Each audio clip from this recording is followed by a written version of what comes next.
بسم اللہ الرحمن الرحیم الحمد للہ وکفا والصلاة والسلام علی من لا نبی بعدہ اما بعد۔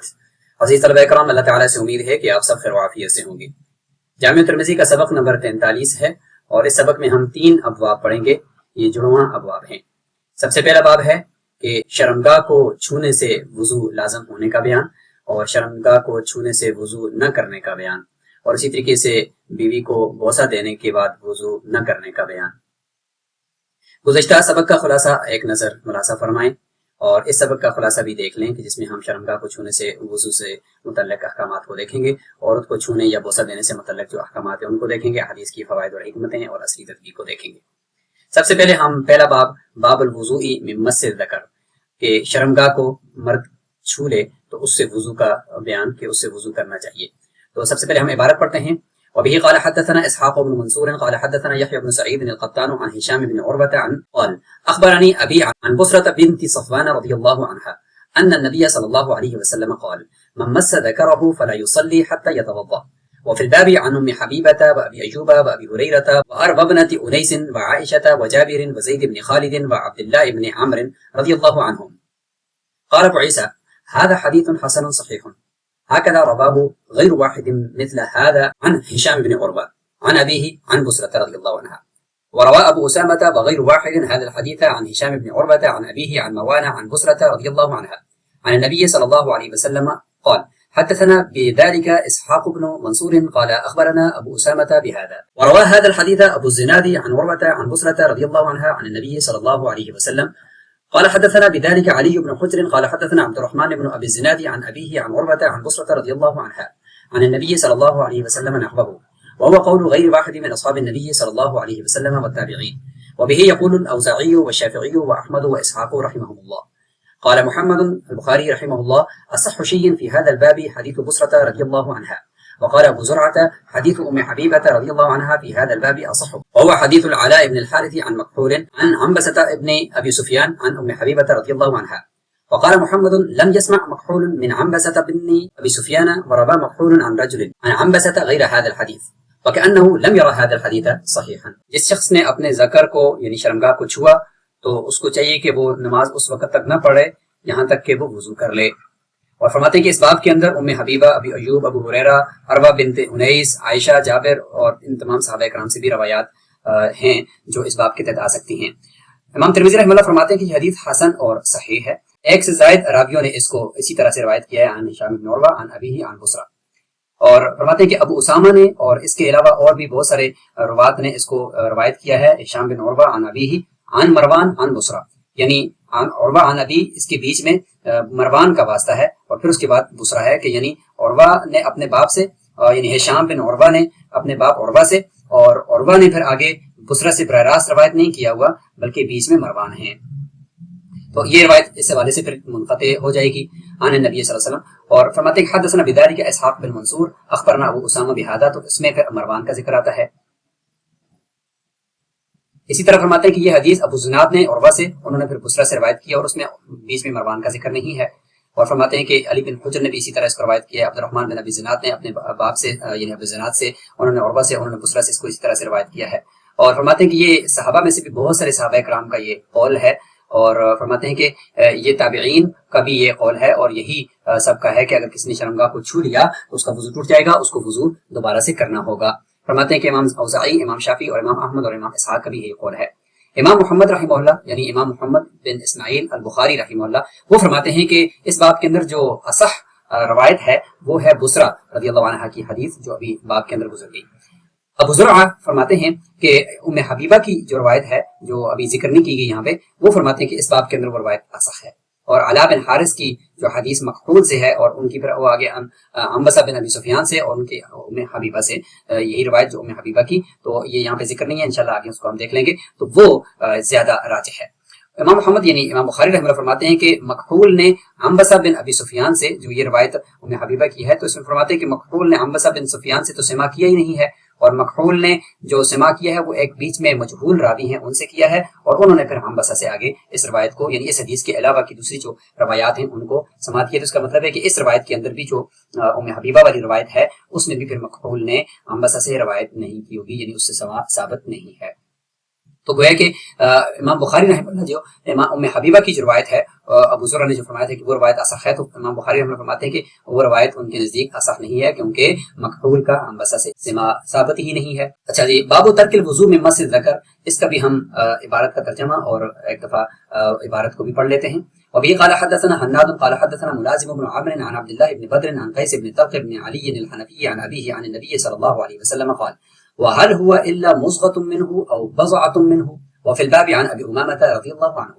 قال أبو عيسى وقد روي من غير واحد من أصحاب النبي صلى الله عليه وسلم وبعض التابعين أنهم لم يروا الوضوء من مس الذكر، وهو قول أهل الكوفة وابن المبارك، وهذا الحديث أحسن شيء روي في هذا الباب، وقد روى هذا الحديث أيوب بن عتبة ومحمد بن جابر عن قيس بن طلق عن أبيه، وقد تكلم بعض أهل العلم في محمد بن جابر وأيوب بن عتبة، وحديث ملازم بن عمرو عن عبد الله بن بدر أصح وأحسن۔ حدیث کا ترجمہ بھی ملاحظہ فرمائیں کہ رسول اللہ صلی اللہ علیہ وسلم نے فرمایا کہ یعنی ایک صحابی نے پوچھ لیا کہ یہ اگر شرمگاہ کو ہاتھ لگ جائے تو کیا اس سے وضو لازم ہوگا، تو آپ نے فرمایا کہ هل هو إلا مزغة منه، یا راوی کو شک ہے کہ فرمایا بضعة منه، کہ یہ تو اور کوئی بھی نہیں ہے، یہ تو آپ کا ہی ایک جسم کا ایک لوتھڑا ہے، یا جسم کا ایک ٹکڑا ہے۔ مطلب یہ ہے کہ جسم کے کسی دوسرے حصے کو ہاتھ لگانے سے جیسے وضو نہیں ٹوٹتا، تو شرمگاہ کو ہاتھ لگانے سے بھی وضو نہیں ٹوٹنا چاہیے۔ اور فرماتے ہیں کہ اس باب کے اندر ابو امامہ رضی اللہ عنہ کی روایت بھی موجود ہے۔ امام ترمذی رحمہ اللہ فرماتے ہیں کہ بہت سے صحابہ کرام سے اور تابعین سے بھی یہ روایت ہے کہ انہوں نے شرمگاہ کو چھونے کی وجہ سے وضو کا قول نہیں اختیار فرمایا، اور وہ نہیں سمجھتے تھے کہ وضو لازم ہے۔ اور یہی اہل کوفہ کا، یعنی اہل کوفہ سے مراد جب امام ترمذی اہل کوفہ کے ہیں تو اس سے غالباً جو ہے وہ احناف ہی مراد ہوتے ہیں۔ فرماتے ہیں کہ اہل کوفہ کا بھی یہی قول ہے، عبداللہ بن مبارک کا بھی یہی قول ہے۔ فرماتے ہیں کہ یہ حدیث احسن ہے اس باب کے اندر، جو دوسری حدیث بیان کی گئی ہیں ان میں سے سب سے بہترین اور احسن حدیث ہے۔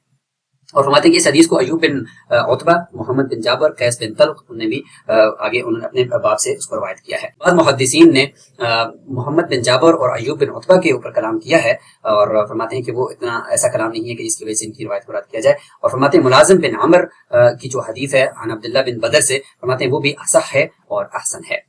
تو دونوں یہ جڑواں ابواب، ایک میں وضو کے بارے میں بیان تھا اور ایک وضو کے ترک کے بارے میں بیان تھا، اور ساتھ ہی ہم چونکہ اس کے ساتھ جڑواں ایک باب ہے، اور وہ ہے کہ قبلہ یعنی بوسہ دینے سے اپنی بیوی کو اس کے بعد وضو کرنا چاہیے یا نہیں کرنا چاہیے۔ تو باب باندھا ہے کہ وضو لازم نہیں ہے، تو اس کی جو حدیث ہے ہم اس کو پڑھیں گے اور ترجمہ کریں گے۔ وبی قال حدثنا قتيبة وحناد وابو كريب واحمد بن منيع ومحمود بن غيلان وابو عمار قالوا حدثنا بكيع عن الاعمش عن حبيب بن ابي ثابت عن عروة عن عائشة رضي الله عنها ان النبي صلى الله عليه وسلم قبل بعض نسائه ثم خرج الى الصلاة ولم يتوضأ، قال قلت من هي الا انت، فضحكت۔ قال ابو عيسى فقد روي نحو هذا عن غير واحد من اهل العلم من اصحاب النبي صلى الله عليه وسلم والتابعين، وهو قول سفيان الثوري واهل الكوفة، قالوا ليس في القبلة وضوء، وقال مالك بن انس والاوزاعي والشافعي واحمد واسحاق في القبلة وضوء، وهو قول غير واحد من اهل العلم من اصحاب النبي صلى الله عليه وسلم والتابعين، وانما ترك اصحابنا حديث عائشة رضي الله عنها عن النبي صلى الله عليه وسلم في هذا لانه لا يصح عندهم لحال الاسناد۔ قال وسمعت أبا بكر العطار البصري عن علي بن المديني قال ضعف يحيى بن سعيد القطان هذا الحديث وقال هو شبه لا شيء، قال وسمعت محمد بن إسماعيل يضاعف هذا الحديث، وقال حبيب بن أبي ثابت لم يسمع من عروة، وقد روي عن إبراهيم التيمي عن عائشة رضي الله عنها أن النبي صلى الله عليه وسلم قبلها ولم يتوضأ، وهذا لا يصح أيضا، ولا نعرف لإبراهيم التيمي سماعا من عائشة رضي الله عنها، وليس يصح عن النبي صلى الله عليه وسلم في هذا الباب شيء۔ اس باب کا ترجمہ بھی کر لیتے ہیں۔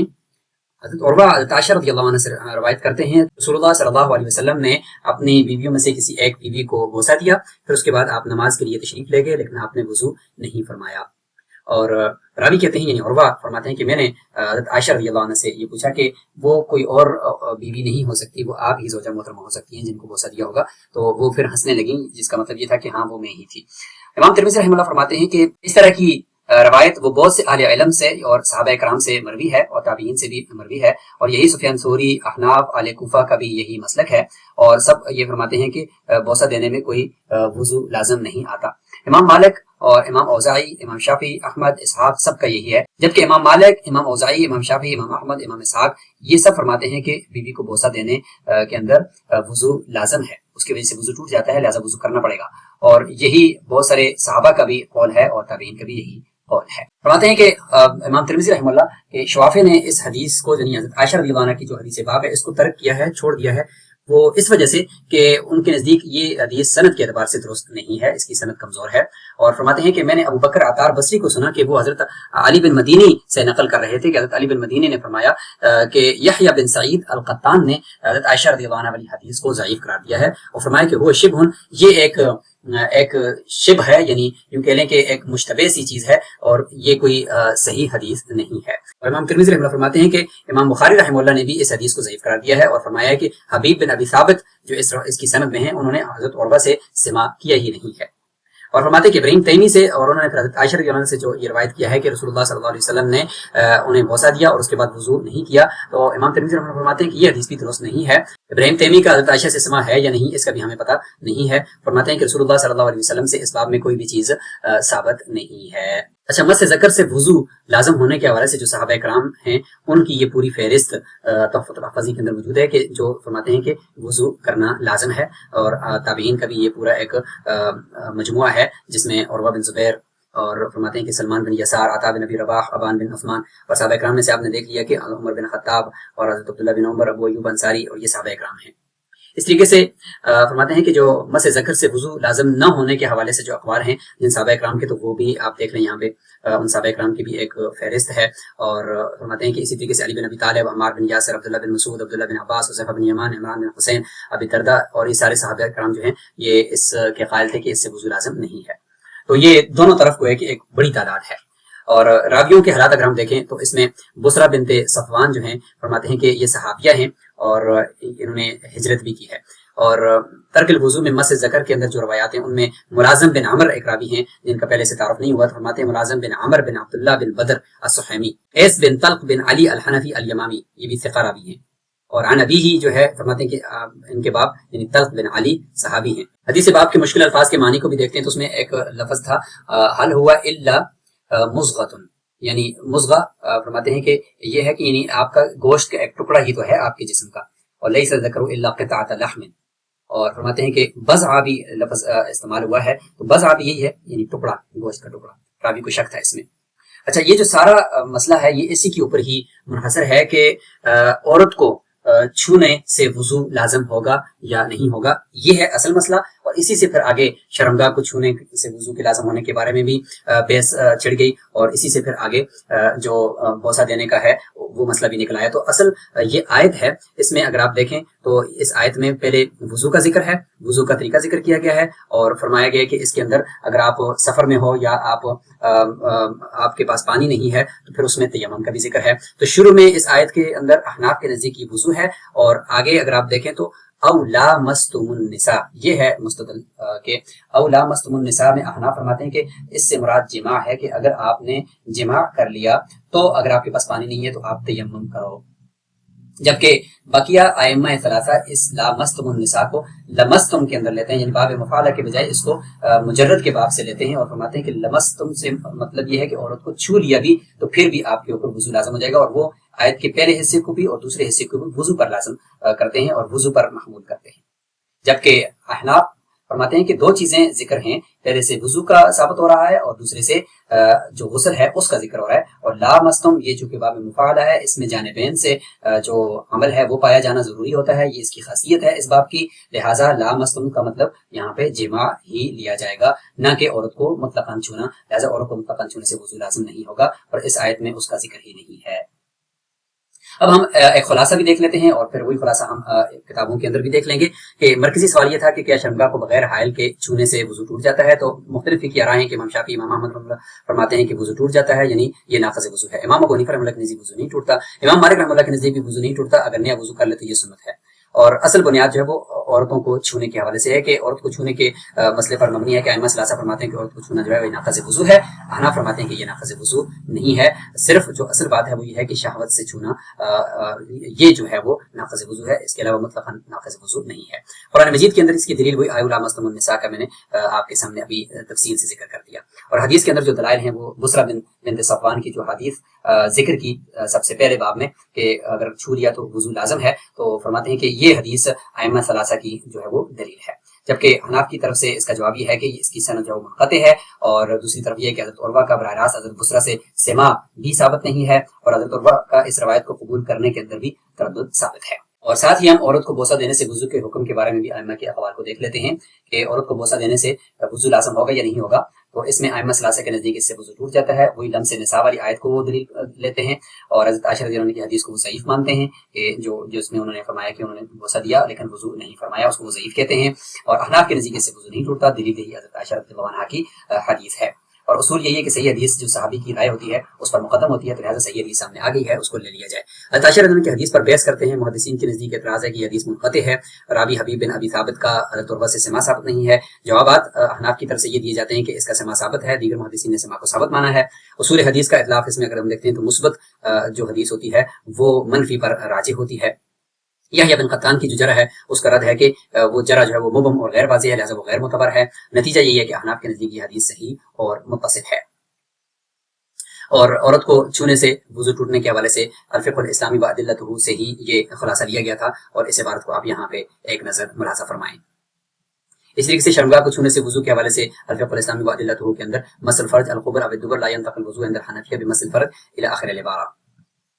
اچھا، عورت کو چھونے سے وضو ٹوٹ جانے کے حوالے سے بدائع و ثنائع میں بھی احناف کا جو مسلک ابھی ذکر ہوا وہ تفصیل سے یہاں پہ ذکر کر دیا گیا ہے، اور اس طریقے سے عورت کو چھونے سے بھی وضو ٹوٹ جانے کے حوالے سے بدائع و ثنائع کی یہ عبارت موجود ہے۔ شرمگاہ کو چھونے سے وضو کا حکم تو اس کو ایک دفعہ تفصیل کے ساتھ بدائع ثنائی کے اندر ذکر کیا ہے کہ ولو مس ذکرہ بباطن کفی من غیر حائل لا ينتقض وضوءه عندنا وعند الشافعی ينتقض، یہ پوری عبارت کا خلاصہ پہلے گزر چکا ہے۔ اچھا، نواقض وضو میں ائمہ کے جو مختلف ضوابط ہیں ان کو معارف السنن میں بڑا پیارا کر کے لکھا گیا ہے، وہ یہ ہے کہ جو حجازی فقہا ہیں شواف حنابلہ مالکیہ، تو ان کے نزدیک جو ضابطہ ہے وہ یہ ہے کہ جو سبیلین ہے یعنی پیشاب اور پخانے کا مقام، اس سے جو بھی چیز نکلے اس سے وضو ٹوٹتا ہے، اور ان کا جو ہے خارج من السبیلین کا ضابطہ ہے۔ اور دوسرا ضابطہ انہوں نے یہ ہے کہ عورت کو چھونے سے وضو ٹوٹ جاتا ہے، اور اسی کے ملحقات میں سے ذکر کو چھونے سے بھی وضو ٹوٹ جائے گا، اور درمیان میں جو علت وہ شہوت ہے کہ اس سے شہوت پیدا ہو جاتی ہے اور لہذا اس سے وضو ٹوٹ جائے گا،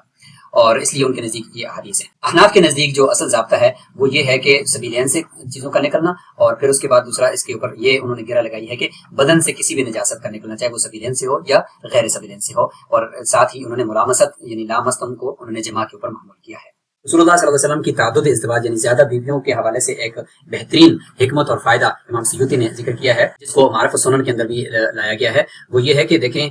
صرف حضرت عائشہ رضی اللہ عنہا وہ ایسی تھیں کہ وہ اس سے پہلے وہ غیر شادی شدہ تھیں اور پہلی دفعہ آپ صلی اللہ علیہ وسلم سے نکاح ہوا، اس کے علاوہ ساری جو آپ صلی اللہ علیہ وسلم کے ازواج مطہرات ہیں وہ بیوہ تھیں اور پہلے سے ان کی اولادیں بھی بازکی تھیں، تو اتنی زیادہ جو آپ صلی اللہ علیہ وسلم نے شادیاں فرمائیں تو اس کا ایک بڑا مطلب یہ بھی تھا کہ جو بیوہ ہیں ان کے سروں پر بھی ہاتھ رکھا جائے، اور دوسرا یہ بھی تھا کہ مختلف قبائل کے ساتھ جب ان کی خواتین کے ساتھ نکاح ہوگا ان قبائل کے ساتھ ہم آہنگی ہو جائے گی، اور ان کی طرف سے ایک جو ہے وہ اسلام کو ایک طبیعت وہ مل جائے گی، اور اس طریقے سے اسلام کے احکامات کو پھیلانے کے اندر آسانی ہوگی، تو یہ ایک بڑا مقصد بھی تھا۔ اور حضرت عائشہ رضی اللہ عنہ سے عمر کے آخر میں ایک ایسی بیوی کی ضرورت تھی کہ جو رسول اللہ صلی اللہ علیہ وسلم کی بڑھاپے میں نہ صرف خدمت کرے بلکہ اس کے ساتھ ساتھ جو گھریلو اسلام ہے اور رسول اللہ صلی اللہ علیہ وسلم سے جو احادیث کا ایک بڑا ذخیرہ ہے وہ بھی وہ حاصل کر سکے، تو یہ بالکل یہ ثابت ہوا کہ حضرت عائشہ رضی اللہ عنہ نے ایک بہت بڑا ذخیرہ جو ہے وہ احادیث کا وہ آپ صلی اللہ علیہ وسلم سے پھر حاصل کیا۔ اس طریقے سے شروع میں اسلام کے اندر ایسی عورت کی ضرورت تھی جو آپ صلی اللہ علیہ وسلم سے تھوڑا عمر میں بڑی ہو، ان کو سپورٹ کرے، آپ صلی اللہ علیہ وسلم کو حوصلہ دے اور ان کو مالی معاونت فراہم کرے، کیونکہ اسلام کو اس وقت ان چیزوں کی ضرورت تھی، تو حضرت خدیجہ رضی اللہ عنہ کو اللہ تعالیٰ نے آپ کے نکاح میں دیا، تو یہ ساری حکمتیں ہیں۔ اور باب کے اندر جو روایات ہیں وہ بھی آپ ایک نظر دیکھ لیں، جو فی الباب یہاں ابھی ام حبیبہ اور ان سارے کا ذکر کیا تھا، تو ان روایات کو بھی آپ ایک نظر یہاں پہ دیکھ لیجئے، جس طریقے سے یہ تمام صحابہ کرام کی جو روایات ہیں اور روایات کی وہ یہاں پہ آپ دیکھ سکتے ہیں۔ اور سبق میں موجود احادیث کے فوائد اور حکمتیں وہ بھی آپ ایک نظر دیکھ لیجئے۔ اور عصری تطبیق اگر ہم دیکھیں تو دینی مسائل میں ہمیشہ مستند علماء اور محققین کے آراء کی طرف رجوع کرنا چاہیے، اور یہ سارے عصری تطبیق ہے۔